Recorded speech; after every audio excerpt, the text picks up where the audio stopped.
Bonjour et bienvenue dans Celles qui rêvent de devenir écrivain. Tout d'abord, je tenais à revenir sur l'essence de ce podcast. Vous faire vivre au jour le jour mon processus créatif autour de l'élaboration de mes projets d'écriture, sans rien vous cacher ou presque. Cela signifie donc qu'il peut y avoir des phases de déprime.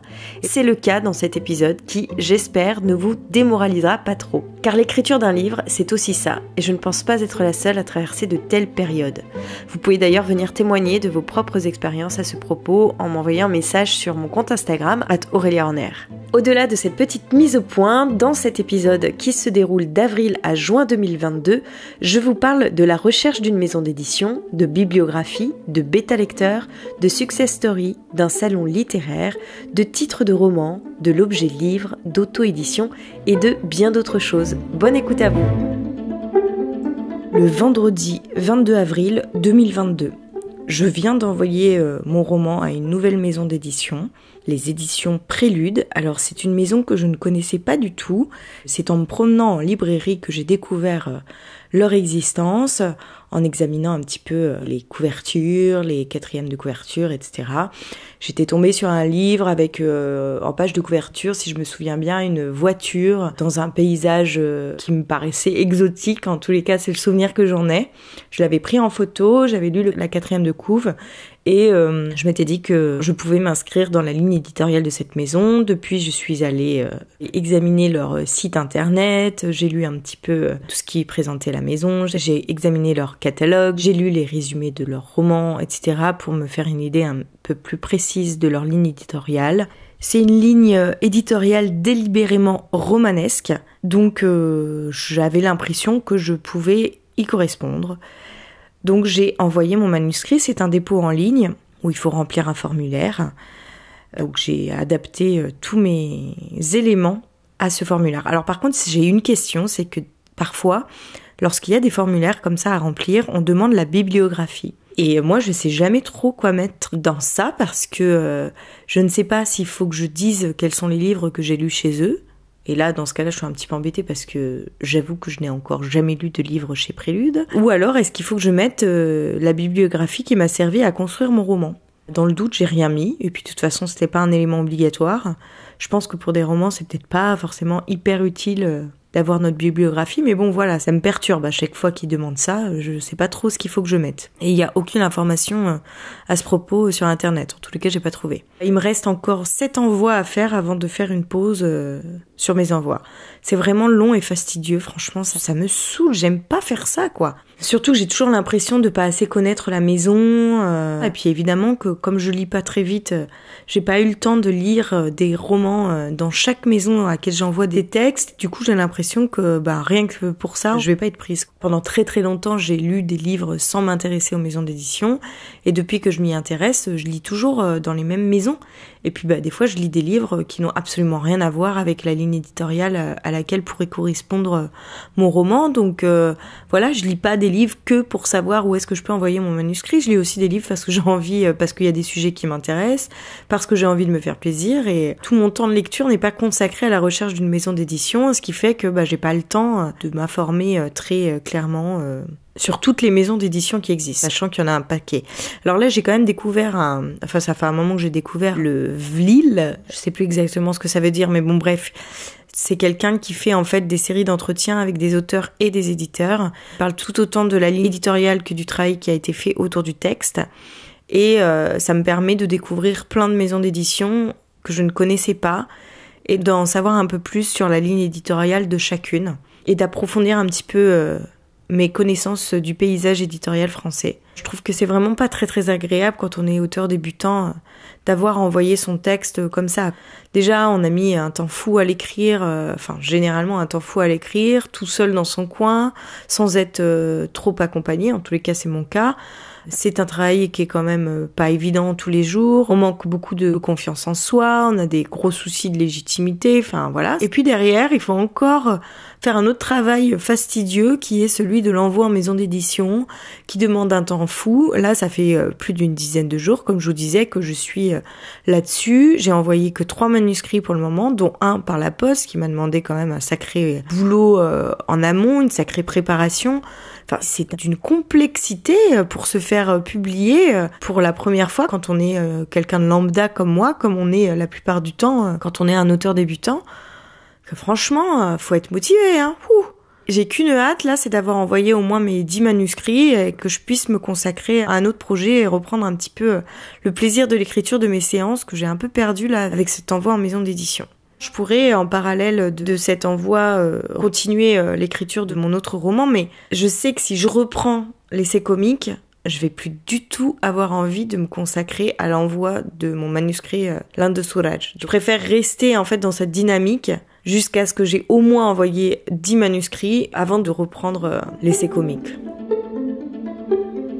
Je suis assez contente de moi puisque j'ai envoyé mon manuscrit à 3 maisons d'édition aujourd'hui, donc matinée très très efficace, puisque en l'espace de 2 semaines, je n'avais envoyé jusqu'à présent que 2 manuscrits. Donc là, j'en suis à la moitié de mes envois. Il me reste, du coup, j'espère pas encore 2 semaines, mais pas loin pour envoyer le reste. Je vais essayer d'être aussi efficace demain et après-demain, puisque je suis en week-end. Comme ça, dès lundi, je pourrais peut-être me relancer dans l'écriture en tant que telle, parce que là, j'en ai un peu marre de ce travail. Pour le coup, c'est vraiment un travail, hein. C'est pas du tout un plaisir. Mais bon, ça fait partie du job si j'ai envie d'amener mes romans à la publication. Ce qui me fait douter, c'est que je n'ai jamais eu de nouvelles de mon dernier lecteur, le producteur-réalisateur, qui n'a jamais terminé la lecture de mon texte. Et forcément, ça me fait énormément douter de moi. Parce que je me dis que si on n'est pas capable de finir ce que j'ai écrit, c'est que c'est pas hyper passionnant, voilà. Bon, après, c'est une personne, hein. Je viens de l'envoyer d'ailleurs à une nouvelle personne, une copine que j'avais pas revue depuis longtemps et qui était très intéressée pour le lire, qui m'a proposé plusieurs fois et je me suis dit que ça pouvait être bien aussi d'avoir le retour d'une personne avec qui j'étais plus forcément en contact depuis longtemps, que je connais bien mais pas non plus trop, avec qui j'ai quand même pas mal d'atomes crochus, de voir un petit peu ce qu'elle en pense juste en tant que lectrice, pure et dure. Parce que jusqu'à présent, ce que je demandais de la part de mes bêta-lecteurs, c'était pas juste de me donner leurs sentiments en tant que lecteur, mais c'était vraiment de me faire un retour sur mon écriture. Donc on lit pas forcément le texte de la même manière si on doit critiquer le roman. Après, même si elle me fait des retours négatifs ou des choses sur lesquelles je pourrais travailler, je suis pas sûre de faire le travail parce que, comme je le dis depuis un petit moment, j'ai plus tellement le courage de travailler ce texte en solitaire dans mon coin. Maintenant, j'attends plutôt une maison d'édition qui pourra m'accompagner, sinon, tant pis, hein, ce roman restera dans un tiroir. Peut-être qu'il ressortira un jour si jamais j'arrive à publier d'autres textes. Au fond de moi, je pense qu'un jour, je pourrai publier des textes. Je ne sais pas quand ce jour arrivera. Je ne sais pas avec quel roman, mais je sais qu'un jour, j'arriverai à retenir l'attention d'une maison d'édition. Je pense que les écrivains qui réussissent sont ceux qui se sont accrochés, tout simplement. Après, il y en a quelques-uns qui ont eu un sacré coup de chance dès la première fois, mais ces histoires-là, elles sont quand même plutôt rares. La plupart des auteurs, ce sont des gens qui ont persévéré à travers les années, qui se sont constitués une œuvre au fil du temps. C'est rarement des ascensions fulgurantes et d'ailleurs je ne suis pas sûre que ce soit très souhaitable, même si évidemment avoir un succès comme Adeline Dieudonné avec La Vraie Vie ou encore Olivier Bourdeau avec En attendant Bojangles, ce sont des success stories qui me font un peu rêver. Mais je pense que le risque c'est qu'après on soit écrasé sous le poids de ces succès et de ne plus parvenir à écrire des choses aussi bien puisque on a peur de ne pas être à la hauteur de ce que le public attend de nous, parce que d'un coup, on crée des attentes vis-à-vis d'un lectorat, il me semble. Le dimanche 1er mai 2022. En ce moment, se déroule à Arcachon la plage aux écrivains, qui est un salon littéraire où une trentaine d'auteurs sont invités, dont Bernard Werber, Éric-Emmanuel Schmitt, Frédéric Beigbeder, Mélissa d'Acosta, etc., etc. Donc aussi des grosses figures de la littérature. Et il se trouve que je travaillais sur ce salon en tant que journaliste pour la télé locale, si bien que ça m'a donné le premier élan pour aller aborder les auteurs. Au début, il fallait que j'en interviewe de toute façon pour faire un petit reportage sur cet événement littéraire. Et ensuite, moi, ce que je voulais, au-delà du travail, je voulais aller leur parler pour discuter avec eux d'écriture. Le but, c'était pas du tout de parler de mon roman, je ne voulais pas du tout les embêter avec ça, j'avais pas envie d'aller les voir avec un intérêt caché, j'avais vraiment envie de découvrir leur travail, de parler d'écriture, et donc je suis allée de table en table à la rencontre d'écrivains. J'ai plutôt osé aborder ce que je ne connaissais pas vraiment, que j'ai découvert du coup en discutant avec eux. Bon, le problème c'est que du coup à chaque fois j'ai acheté leurs livres parce que j'avais envie d'en savoir un peu plus en fait sur leur travail et qu'il n'y a rien de tel que de les lire directement. Et il se trouve qu'il y a 2 écrivains qui m'ont proposé de faire passer mon manuscrit dans leur maison d'édition. Et donc là, je suis ravie, c'était pas du tout attendu. Je pensais pas qu'ils pouvaient le proposer, ce genre de choses. En tous les cas, moi, je me serais jamais permis de demander. Et puis, j'ai même eu aussi l'occasion de discuter avec Héloïse Dormesson, qui est quand même une éditrice réputée. Donc voilà, que des rencontres hyper riches. Aujourd'hui, je retravaille sur ce salon, donc j'espère avoir d'autres discussions avec des auteurs. En fait, vraiment, mon but, c'est de pouvoir discuter avec eux sur leur travail, sur leur vie, sur leur écriture. Parce que au-delà du fait que ce soit des écrivains reconnus, souvent ils ont des vies assez extraordinaires. C'est pas des gens classiques en fait. Ils ont pas un boulot comme tout le monde.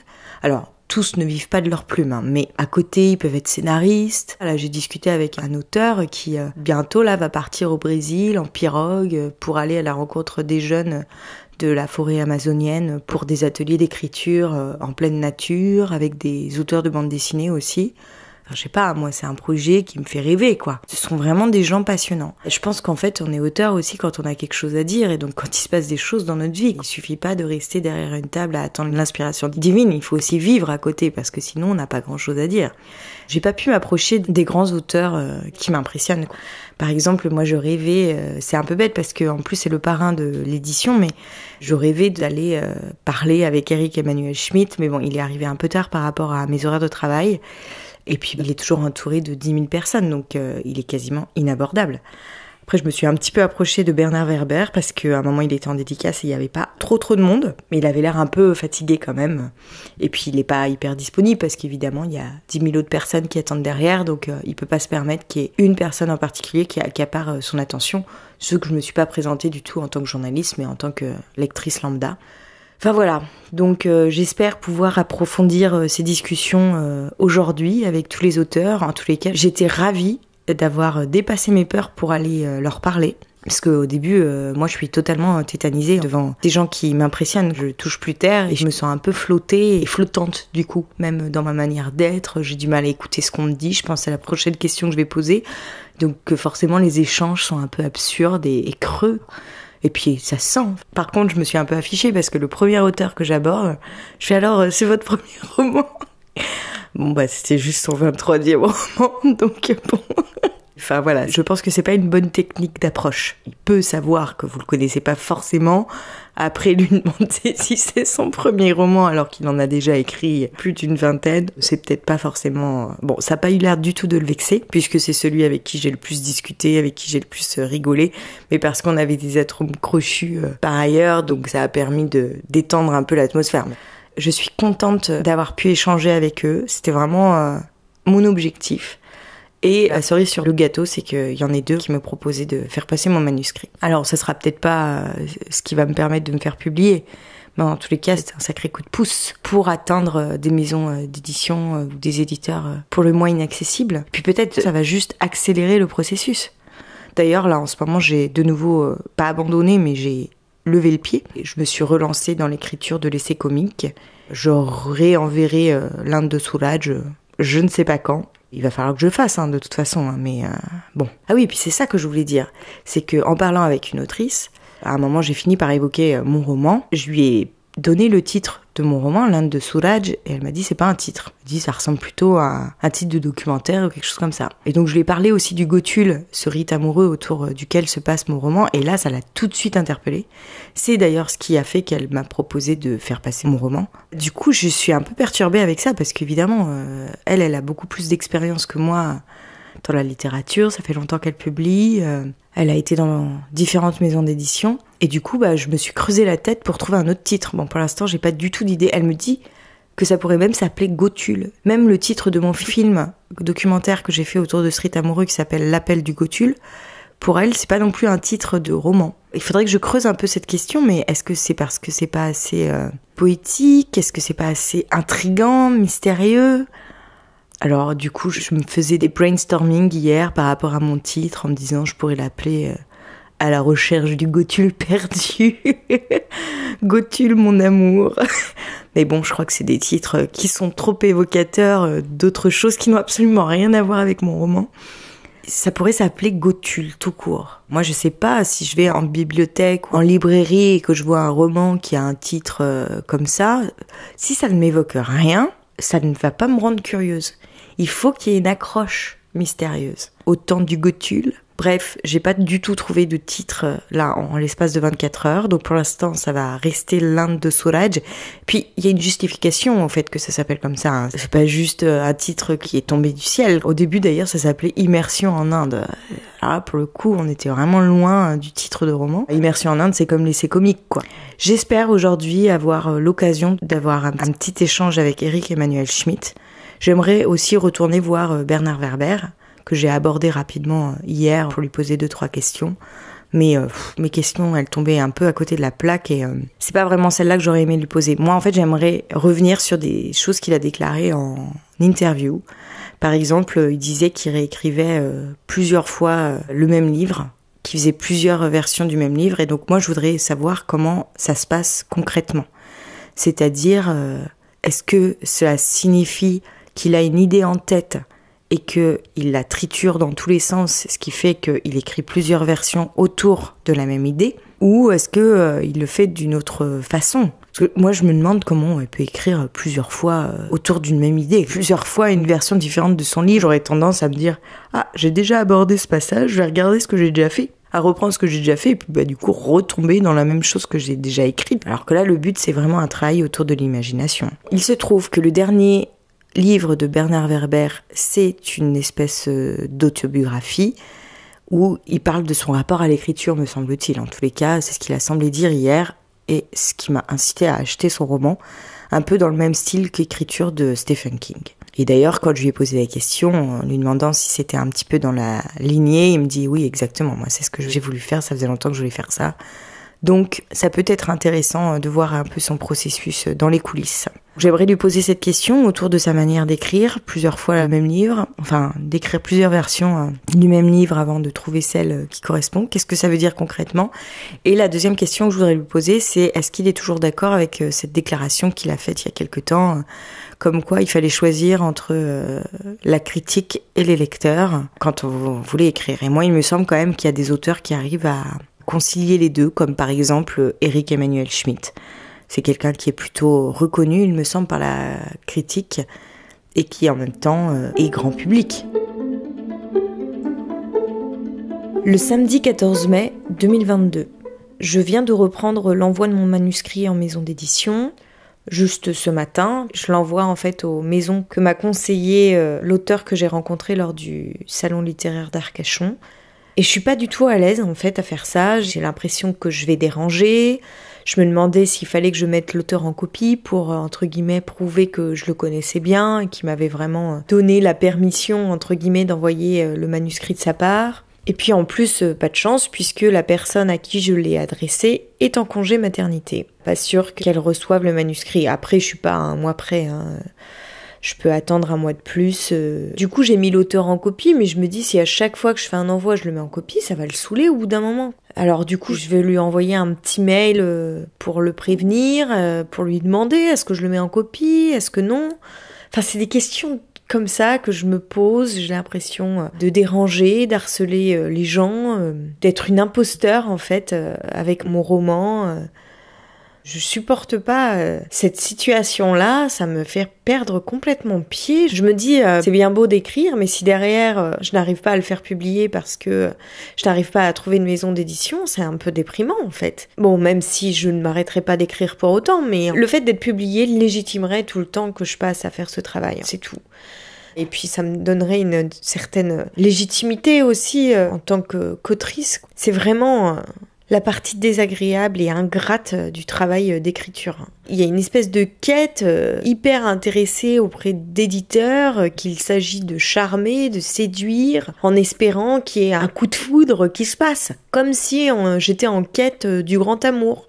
J'ai vraiment l'impression que mes échanges sont intéressés, même quand je m'adresse à des auteurs ou que j'ai l'occasion de rencontrer un éditeur. Enfin, je suis pas naturelle, évidemment, puisque je cherche à attirer son attention. Je déteste ça. Et puis en même temps, c'est passage obligé. Si je fais pas ça, personne va venir me chercher. Personne sait que j'ai écrit un livre, même si j'ai fait un peu ce podcast, même si j'ai un peu partagé sur les réseaux sociaux. C'est quand même très très limité. Et puis l'autrice que j'avais rencontrée lors de ce même salon n'a jamais répondu à mon premier message. Et là pareil, je me dis est-ce que je dois renvoyer un message? Mais si je renvoie un message, c'est pour dire quoi? J'ai pas envie de la déranger, peut-être qu'elle a vu mon message et qu'elle s'est dit qu'elle me répondrait plus tard et puis qu'elle ne l'a pas fait parce qu'elle a pas eu le temps puis que ça lui est sorti de la tête. Je ne sais pas à quel point elle est sollicitée aussi. Est-ce que j'ai le droit de lui renvoyer un message derrière? Alors je me dis, faut peut-être que j'attende d'avoir terminé la lecture de son roman avant de lui écrire, de lui faire un petit retour sur ma lecture. Et puis autre chose aussi, c'est que une des maisons vers lesquelles m'a orienté cet auteur, je suis pas hyper convaincue par la qualité littéraire des textes qui sont publiés chez eux. Bon, en même temps, c'est peut-être un jugement un peu hâtif de ma part, étant donné que je n'en ai pas lu beaucoup. J'ai lu surtout un roman et je l'ai trouvé un peu... Bon, c'est un roman d'une autrice qui a énormément de succès, mais que je trouve sur le plan littéraire un peu bateau, banal. C'est pas de la grande littérature.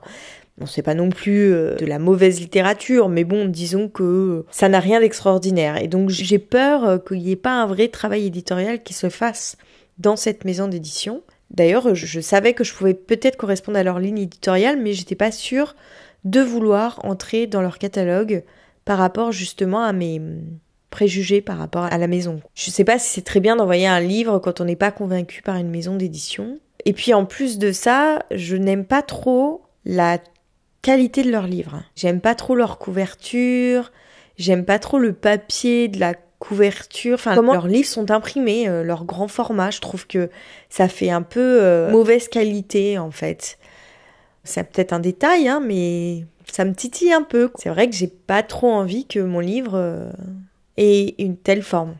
Bon, et puis en même temps, est-ce que je suis vraiment en mesure de faire ma difficile? Pas sûr. Il y a un moment, il faut juste faire avec les lois du marché. Je pense que la première maison qui me dit c'est bon, on prend votre manuscrit, évidemment si c'est à compte d'éditeur, je ne payerai pas pour me faire publier, mais la première maison qui m'accepte, je pense que je dirais oui, je vais pas attendre de voir ce qui va se passer. Ça me barbe de faire ça, et puis c'est un temps qui est consacré à cet envoi que je ne prends pas pour écrire, puisque je le prends sur mes séances d'écriture du matin. C'est d'ailleurs pour ça que je traîne tant à envoyer mon texte, puisque je sais qu'à chaque fois c'est un peu fait dans la douleur, du coup je traîne. Je préfère écrire, avancer sur mes autres projets plutôt que de m'atteler à cette tâche extrêmement lourde et fastidieuse. En fait, j'ai l'impression d'être une actrice qui passe des castings et qui attend de taper dans l'œil d'un réalisateur. Là, je dépends complètement du désir d'un éditeur ou d'une éditrice. Et c'est vraiment une position très désagréable, très inconfortable.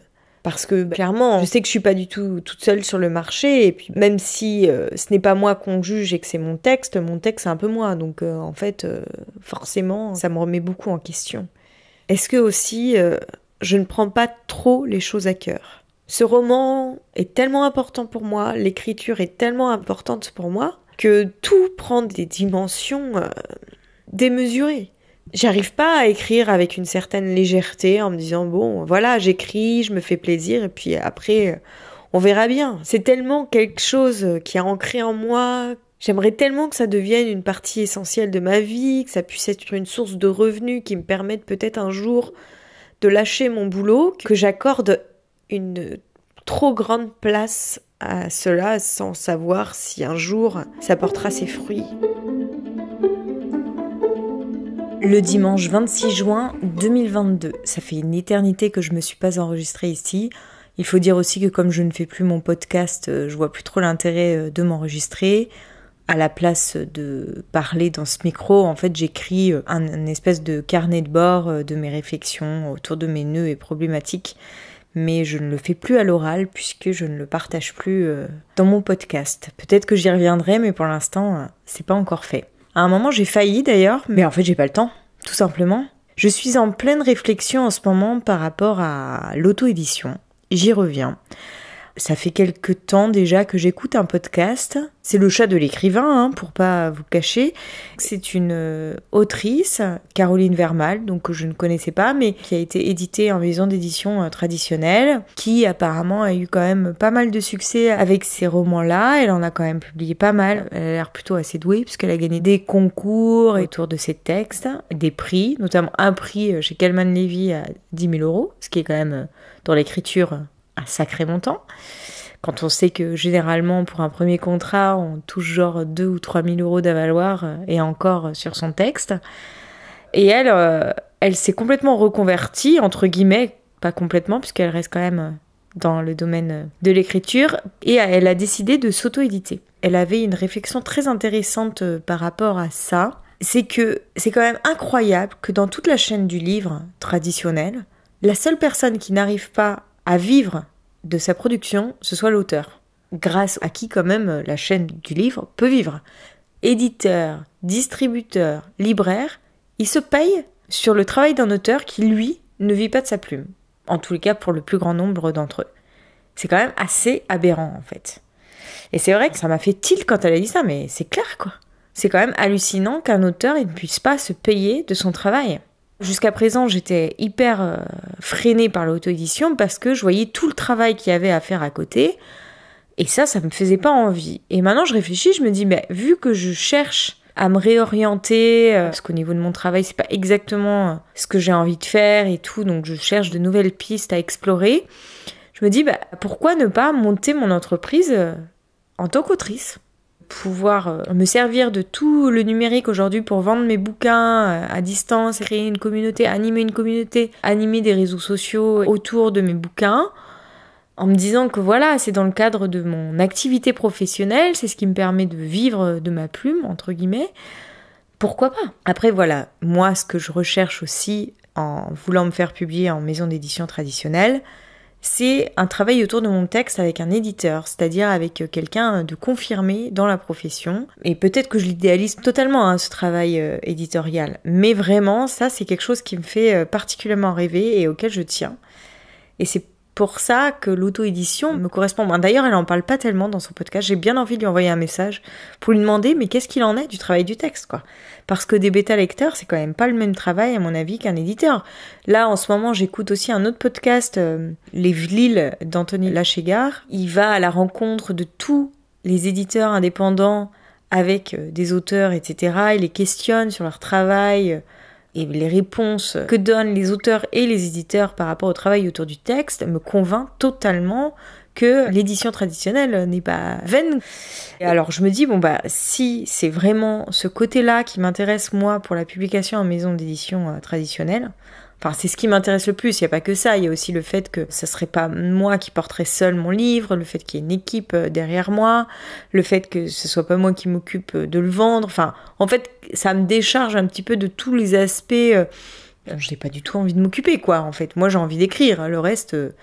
Mais ce qui m'attire vraiment le plus, c'est quand même le travail autour du texte. Alors je me dis, si jamais je passe à l'auto-édition, il faudrait que dans un premier temps, je trouve quelqu'un, soit un coach éditorial que je paye, soit quelqu'un qui peut faire office de coach éditorial. Quelqu'un avec qui j'ai une complicité intellectuelle au niveau de l'écriture et avec qui je pourrais travailler autour de l'écriture. Un partenaire d'écriture. Alors j'ai rencontré quelqu'un justement qui écrit, qui est un peu plus âgé que moi, et qui vient de se lancer dans l'écriture de son premier roman, etc. Il est assez passionné d'écriture, c'est un ancien journaliste et tout. On a pas mal de points communs. Je me dis peut-être qu'avec lui, il pourrait y avoir un travail autour de nos textes. Et puis ça pourrait être un échange de services, c'est-à-dire que moi, je le corrige pour ses textes, je lui fais des retours, et lui, pareil pour les miens. Ça pourrait être comme ça, d'aller-retour comme ça entre nos deux écritures, pourquoi pas ? C'est à réfléchir.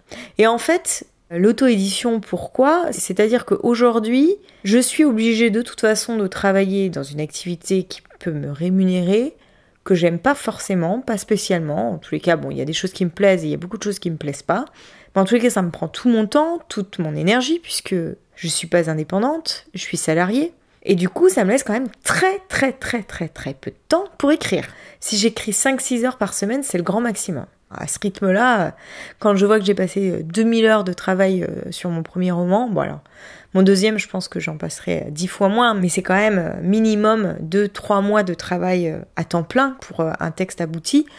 En travaillant 6 heures par semaine, je suis pas prête d'arriver au bout, quoi. Donc, je me dis, quitte à devoir de toute façon travailler à côté, peut-être que au lieu de me lancer dans une activité qui me branche pas trop juste pour gagner mes sous, pourquoi pas essayer de me lancer dans une activité qui me branche peut-être pas beaucoup plus, mais qui pourrait me permettre de vivre de ma plume. Là, d'un coup, ça devient plus motivant. Alors certes, si l'animation des réseaux sociaux, c'est pas trop mon truc, si tout ce qui est marketing, publicité, communication, ça me gave un petit peu tout ça, n'empêche que si derrière ça peut me permettre de vivre, de me faire lire, de sortir de l'ombre, de publier des romans et de vivre de ma plume et d'asseoir un peu presque une légitimité d'auteur, parce que à partir du moment où je commence à entamer un travail professionnel autour de mes textes, je pourrais me considérer comme auteur. Et puis si j'arrive bien à les vendre, je pourrais en vivre. C'est tout pour aujourd'hui. La semaine prochaine, je poursuivrai cette réflexion autour de l'auto-édition en évoquant mon parcours autour de la question comment l'écriture peut-elle trouver une place essentielle dans ma vie professionnelle. En attendant, si vous avez aimé cet épisode, n'hésitez pas à me laisser un commentaire et des étoiles sur les plateformes qui le permettent. Vous pouvez également me le dire et me contacter via Instagram @AureliaHorner. Et si vous avez des problématiques d'écriture à me soumettre ou des conseils à partager, n'hésitez pas à m'envoyer un petit message. Je serai ravie d'échanger avec vous. Un grand merci pour votre écoute et à la semaine prochaine.